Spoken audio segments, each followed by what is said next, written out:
एक बार और दबाओ।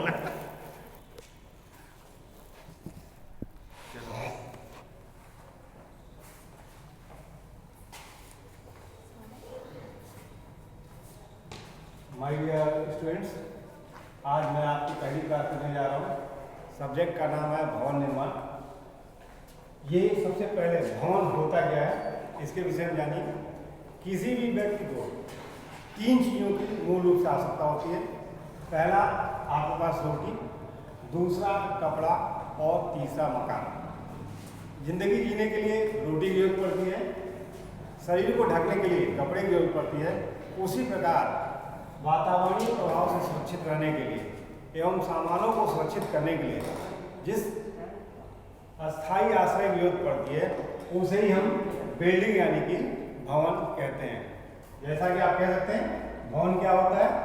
भवन वह संरचना जो चार दीवारों से घिरी हुई होती है, जिसमें ऊपर आवरण के रूप में छत डाला गया रहता है ताकि सामान सुरक्षित रह सके। कमरे में प्रवेश के लिए दरवाजे लगे हुए थे।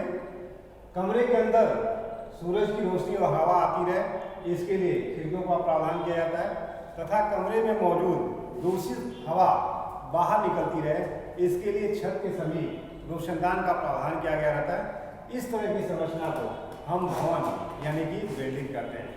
अब हम आते हैं टाइप्स ऑफ बिल्डिंग यानी कि भवनों के कितने प्रकार होते हैं। तो प्रयोग की दृष्टि से भवनों को हम 5 तरीके से बांटने का प्रयास करते हैं। सबसे पहले होता है रेजिडेंशियल बिल्डिंग, जिसे आवासीय भवन कहते हैं। दूसरा पब्लिक बिल्डिंग, जिसे हम सार्वजनिक भवन कहते हैं। तीसरा कॉमर्शियल बिल्डिंग, जिसे व्यवसायिक भवन कहते हैं। चौथा इंडस्ट्रियल बिल्डिंग, जिसे औद्योगिक भवन कहते हैं। और पांचवा रिलीजियस एंड हिस्टोरिकल बिल्डिंग। ये रेजिडेंशियल बिल्डिंग कहते किसे क्या है? ऐसा मकान जिसके अंदर सोने एवं रहने के साथ साथ खाना बनाने की भी व्यवस्था होती है, उसे हम आवासीय भवन यानी कि रेजिडेंशियल बिल्डिंग कहते हैं। दूसरा पब्लिक बिल्डिंग, ऐसे भवन जो प्रत्येक व्यक्ति द्वारा यूज किए जाते हैं, उन्हें हम सार्वजनिक भवन कहते हैं। जैसे आपका कॉलेज हो गया, लाइब्रेरी हो गई, रेलवे स्टेशन हो गया, अस्पताल हो गए, ये सभी के सभी आपके पब्लिक बिल्डिंग्स में आते हैं। तीसरा आपके पास है कॉमर्शियल बिल्डिंग यानी कि व्यवसायिक भवन। वे भवन जो व्यवसाय की दृष्टि से बनाए जाते हैं, उन्हें हम व्यवसायिक भवन कहते हैं। इसके लिए आपके पास गोदाम हो गई, दुकान हो गए, डॉक्टरों के क्लिनिक हो गए, वकीलों के चैम्बर्स हो गए या इंजीनियरों के अपने कक्ष हो गए, वे सभी के सभी आपके व्यवसायिक भवन कहलाते हैं।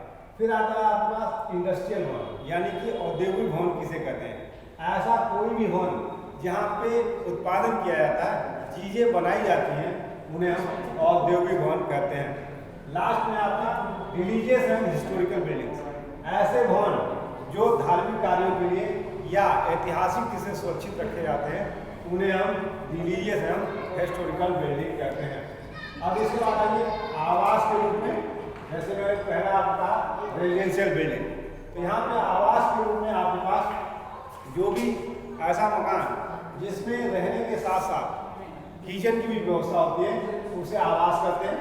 दूसरा आपका पब्लिक बिल्डिंग, उसमें आपके स्कूल आते हैं, सरकारी कार्यालय आते हैं, पुस्तकालय आते हैं, स्टेशन आदि आते हैं। तीसरा आपके पास है कॉमर्शियल बिल्डिंग, उसमें आपकी दुकानें आती हैं, गोदाम आते हैं, डॉक्टरों वकीलों के चैम्बर आते हैं। चौथा आपका इंडस्ट्रियल बिल्डिंग, जिन्हें हम औद्योगिक भवन कहते हैं, उसके अंदर आपके फैक्ट्री आते हैं, मिल आते हैं, वर्कशॉप आते हैं, प्रयोगशाला आते हैं, आजकल डेयरी फार्म वगैरह आते हैं। और जो आपका रिलीजियस है, इसमें आपके मंदिर आते हैं, मस्जिद आते हैं, गुरुद्वारा आते हैं। या हिस्टोरिकल बिल्डिंग से इतिहास की से जो भवन संरक्षित रखे गए हैं, वे सभी के सभी हमारे ऐतिहासिक भवन कहलाते हैं। अब आपके पास आता है अगला point, single and multi storeys building यानी कि एक हरे भवन और बहुमंजिले भवन किसे कहते हैं। ऐसे भवन जो एक मंजिल के होते हैं, उन्हें हम सिंगल स्टोरी बिल्डिंग कहते हैं। ऐसे भवन जो चार मंजिल से ऊपर परंतु 10 मंजिल से कम के होते हैं, वे सभी मल्टी स्टोरी बिल्डिंग कहलाते हैं।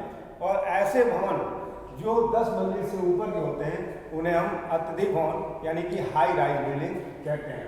अब आपके पास आता है classification based of building based on occupation, यानी कि उपयोग के आधार पे भवनों को हम कैसे बांटने का प्रयास करते हैं। तो भवनों को हम 9 तरीके से बांट सकते हैं। अल्फाबेट में ए से लेके आई तक ये क्लासेस हमारे पास आती हैं।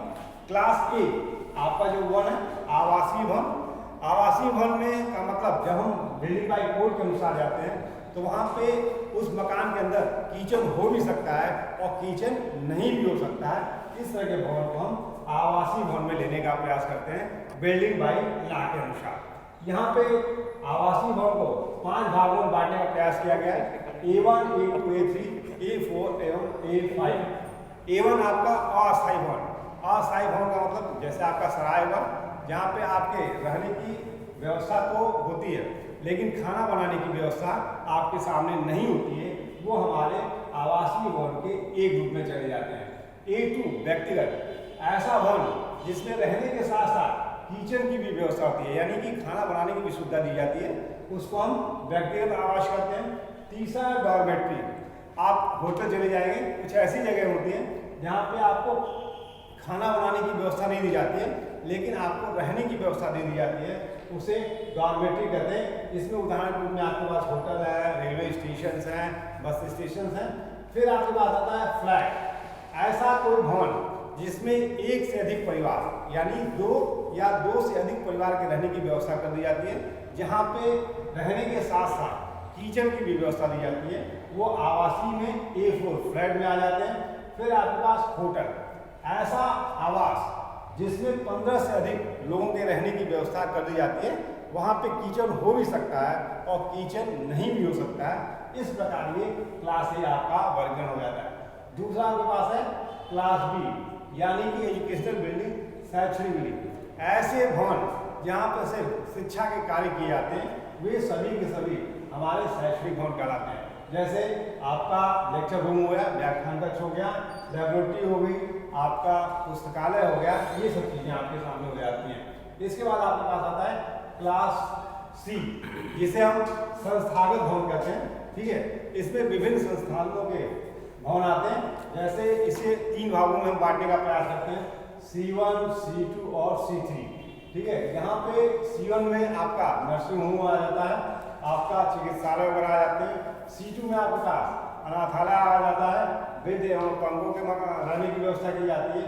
और जो C3 हमारा होता है वो जेल होता है, बंदीगृह होता है या नारी निकेतन केंद्र होता है, सुधारगृह। फिर इसके बाद आता है क्लास 4, यानी कि क्लास डी क्या होता है, सभा भवन। ऐसे भवन जहाँ सभाएं आयोजित की जा सकती हैं, पूजा वगैरह की जा सकता है, बहुत सारे लोग इकट्ठा किए जा सकते हैं, उसे हम कहते हैं सभा भवन। इसमें आप उदाहरण रूप में मंदिर, मस्जिद, नाचघर, स्टेडियम, क्लब, ये सब इंक्लूड कर सकते हैं। इसके बाद आपके पास आता है क्लास सी, व्यवसायिक भवन। ऐसे भवन जहाँ से किसी उत्पाद को नहीं बेचा जाता है, सिर्फ व्यवसाय किया जाता है, जैसे वकीलों के चैम्बर हो गए, डॉक्टर के नर्सिंग होम हो गए और कंपनियों के कार्यालय हो गए। फिर आपके पास आता है क्लास एफ, वाणिज्यिक भवन। ठीक है, ऐसे भवन जहाँ से सामानों को बेचने का प्रयास किया जाता है, जैसे कि आपकी दुकानें हो गई, स्टोर हो गए, शोरूम हो गए। फिर आता है क्लास जी, यानी कि औद्योगिक भवन। वे भवन जहाँ पे कच्चे पदार्थों से सामानों का निर्माण किया जाता है, वे सभी के सभी हमारे औद्योगिक भवन कहलाते हैं। जैसे आपका मिल हुआ, वर्कशॉप हुआ, कारखाना हुआ। फिर आपके पास आता है क्लास एच, इसका मतलब होता है भंडारण कक्ष। निश्चित तौर पे इसको करने के पहले इन जगहों पे जो चीजें बनाई जाती हैं उनको बनाने के लिए कच्चे मालों को रखा जाता है, या माल बनने के बाद उत्पादित माल को जहाँ पर रखने का व्यवस्था किया जाता है, वे सभी के सभी आपके भंडारण कक्ष। इसमें उदाहरण के रूप में आपका गोदाम हो गया, वेयर हाउस हो गया, कोल्ड स्टोरेज वगैरह हो गया।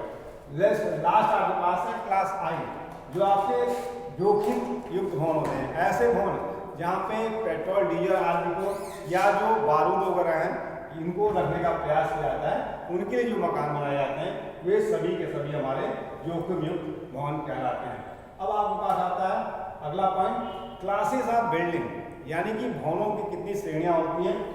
तो पदार्थ एवं कारीगरी के आधार पर भवनों को हम 3 श्रेणियों में बांटने का प्रयास करते हैं।